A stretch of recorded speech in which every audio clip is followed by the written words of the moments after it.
After watching my house burn to the ground, devoured by flames that reached up into the night sky like the fingers of some furious god, I knew, beyond any doubt, that my life as an anthropologist was over.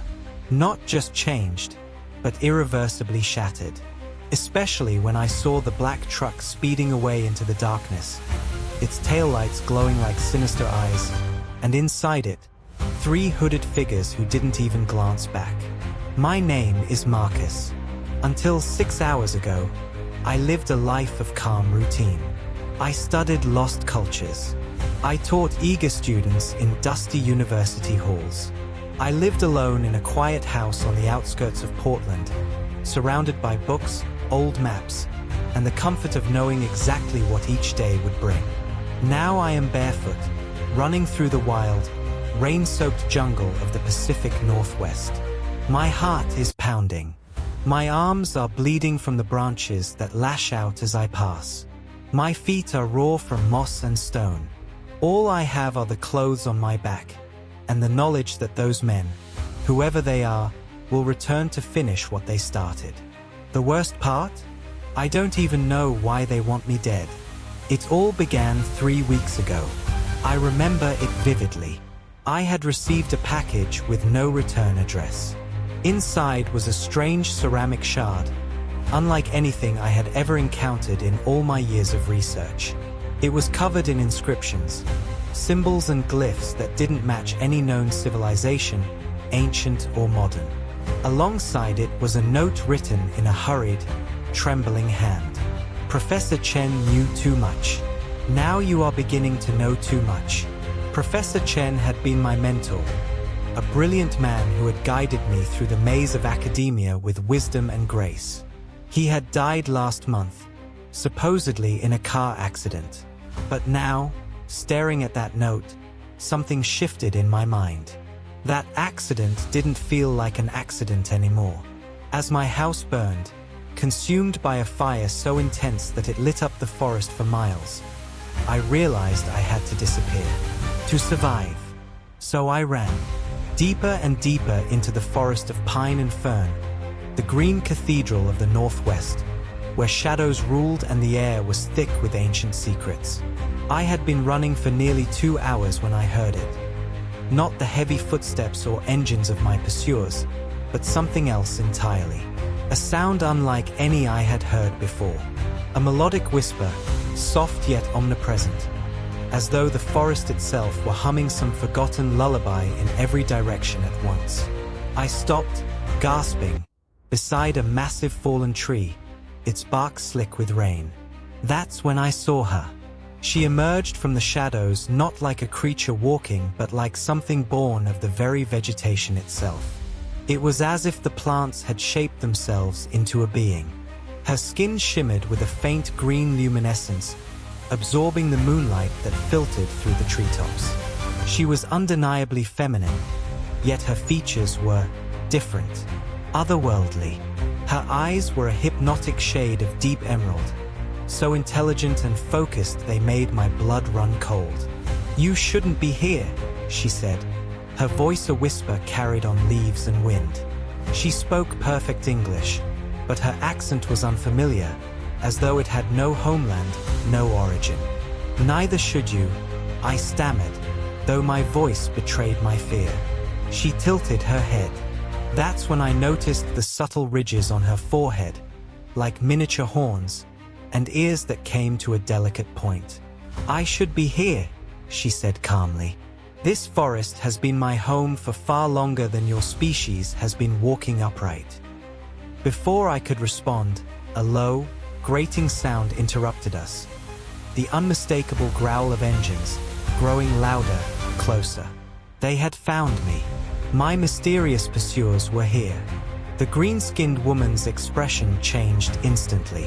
Her entire body tensed, not with fear, but with alert precision. "They're not just coming for you," she said, her voice now colder, more urgent.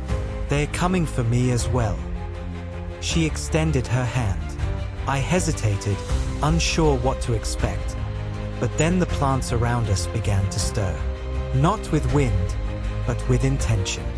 Vines and branches twisted together rapidly, forming a thick, living wall between us and the approaching threat.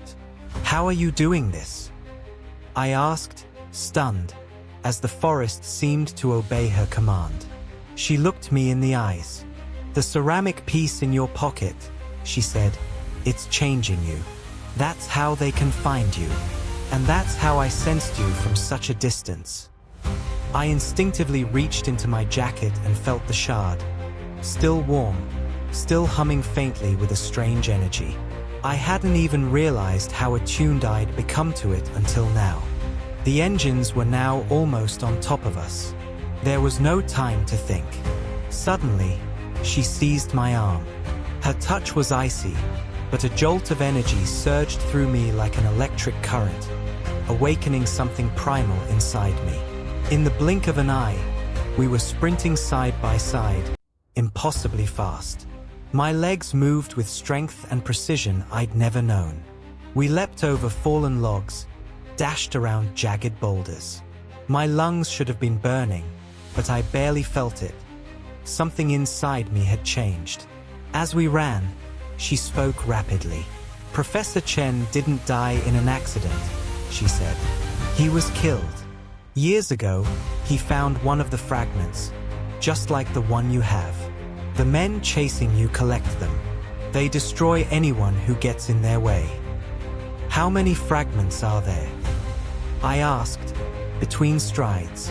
12, she replied without slowing. "Chen had 3. You carry 1. Then, without warning, she stopped. I skidded to a halt beside her. Her eyes locked onto mine, full of something I couldn't read: fear, hope, desperation. "There's something you must know," she said. "I am one of the fragments." The words struck me harder than the wind slamming through the trees. "I don't understand," I said, breathless. "What does that even mean? How can you be a fragment?" She took a step closer. "I'm not human," she confessed. "I am fragment number 7. Thousands of years ago, I was fused with one of the artifacts by an ancient order, guardians of knowledge and power. We were created to protect the others. But when they began to hunt us, I hid. For centuries." Before I could fully absorb the meaning of her words, voices echoed through the forest. The hunters had abandoned their vehicles and were on foot now, searching, getting closer. She grabbed my hand again. Her fingers tightened. "The leader of the hunters, he has 3 fragments already, and he's coming for us." Then, as if summoned by the very mention of his name, a blinding white light exploded across the clearing. A figure stepped through the trees, a tall man in dark robes, his eyes glowing with an eerie blue radiance. He held a staff carved from the same stone as the fragment I carried, and with a motion of his hand, he unleashed a wave of energy that split the tree behind me in 2. Sarin, she had not yet told me her name, but I would later know it, threw herself at me, knocking me aside just in time. The man's voice boomed across the forest like thunder. "I have searched for you for a long time," he said, "and now it is time. The fragments must be reunited." Sarin shouted my name and pointed to the left. I ran without thinking. Behind me, the forest trembled with each blow of the man's staff. Trees cracked like bones, the earth itself splintering. We fled deeper into the jungle, and she led me to a hidden cave concealed behind a curtain of falling water. We pushed through and collapsed inside, the sound of the waterfall masking our ragged breathing. It was completely dark, except for the faint glow of her green skin, which bathed the walls in an otherworldly light. Pressed close together, hearts racing, I realized I was no longer afraid. She leaned in and whispered, "Stay still. Don't make a sound.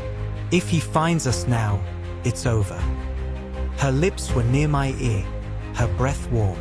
In that moment, despite the chaos, I realized how breathtakingly beautiful she was. "I'm Sarin," she said softly. "I'm Marcus," I replied, my voice barely a whisper. She reached up and placed her hand over my heart. I felt a warmth spread through my chest, and when our eyes met, something passed between us. Understanding, power, and a promise. I raised my hand to her face. Her skin, now warm to the touch, radiated something I couldn't describe. We were leaning closer, and then the waterfall stopped. The sudden silence was deafening. The rhythmic roar of the waterfall, which had shielded us like a curtain of noise, had stopped, cut off as if the very laws of nature had been suspended. Then, from outside the cave, a voice echoed, calm, commanding, unnaturally amplified. "I know you're in there," it said. "Come out, and I promise you will not be harmed. I only want the fragments." Sarin looked at me with urgency in her eyes, but not fear.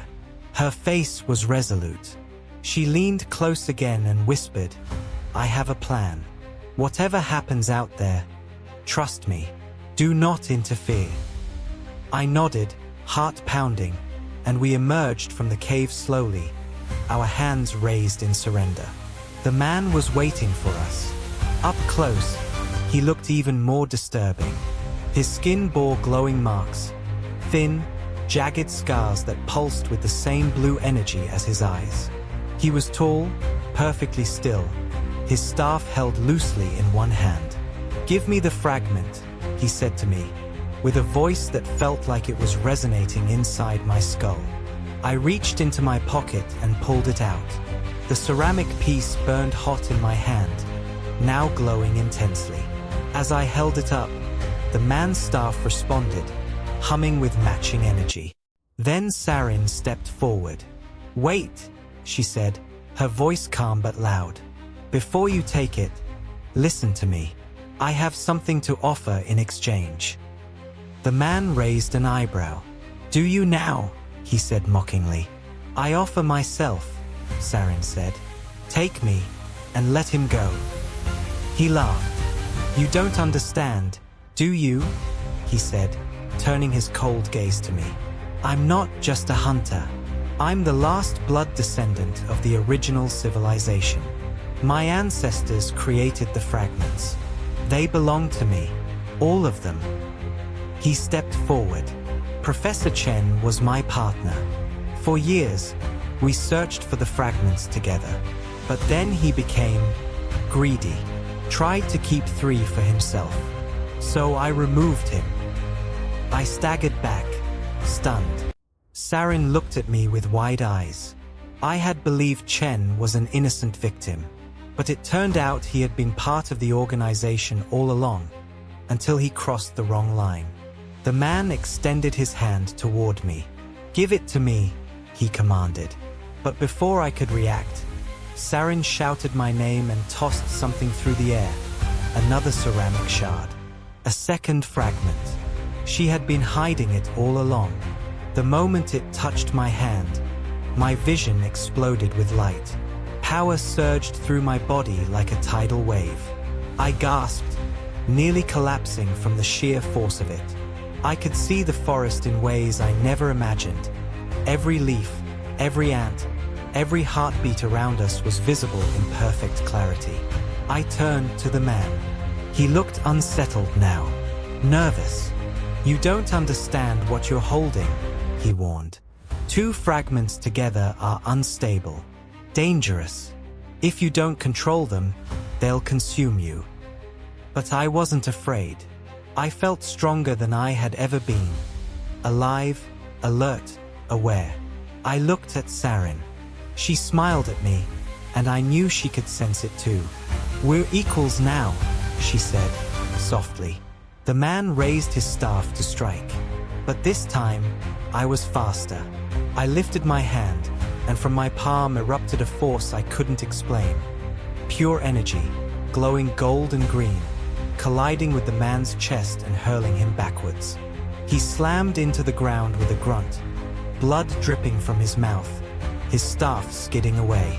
He stared at us, hatred and fear now mingled in his eyes. "This isn't over," he spat. "Others will come." There are more hunters. You've made enemies you can't even imagine. Then something unexpected happened.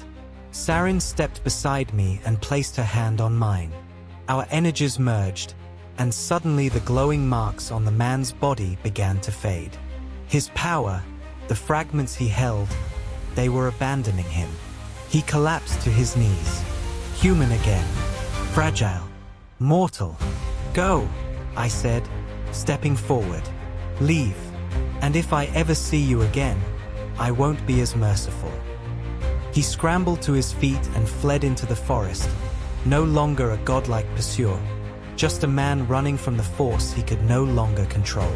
As the man vanished into the depths of the forest, silence slowly returned, this time not as a warning, but as a comforting blanket. The wind carried only the soft rustling of leaves, no longer distorted by fear or pursuit.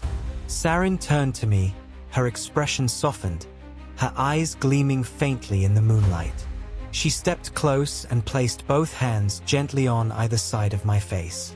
For centuries, she said, her voice low and rich with emotion, I've hidden in shadows, waiting. Always waiting. No one has understood what I am. No one has dared to stand beside me. I looked into her eyes, those ancient, emerald eyes, and I saw not just the being before me, but the weight of ages she carried alone. You're not alone anymore, I whispered. And then I kissed her.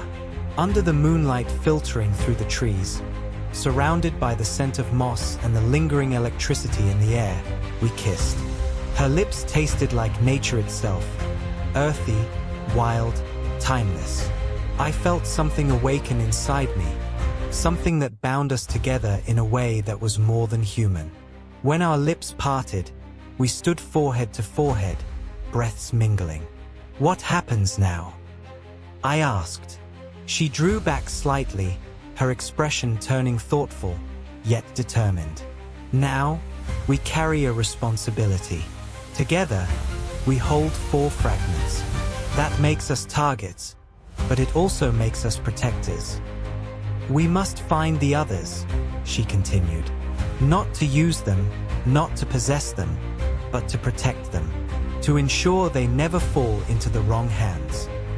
I nodded slowly, the weight of her words settling over me like a new skin. That morning, I had woken up a university lecturer, an anthropologist, a man of logic and dusty books. Now, standing barefoot in the damp forest beside a being not of this world, I had become something else. A guardian, a warrior, a man reborn in fire, bound to ancient power and an even older purpose. I turned my gaze to the east, where the faintest light of dawn was beginning to filter through the trees, the first breath of a new day. Where my home had stood hours before, there was now only ash. My past had been reduced to smoke and rubble. But beside me, Sarin stood, calm, luminous, unbreakable. I took her hand in mine. Yes, I said, let's find the others. Let's protect what's left. Let's make sure this power is never used to destroy the world. And together, hand in hand, we stepped into the unknown, towards a future filled with danger, mystery, and something more powerful than either of us had ever imagined. Adventure.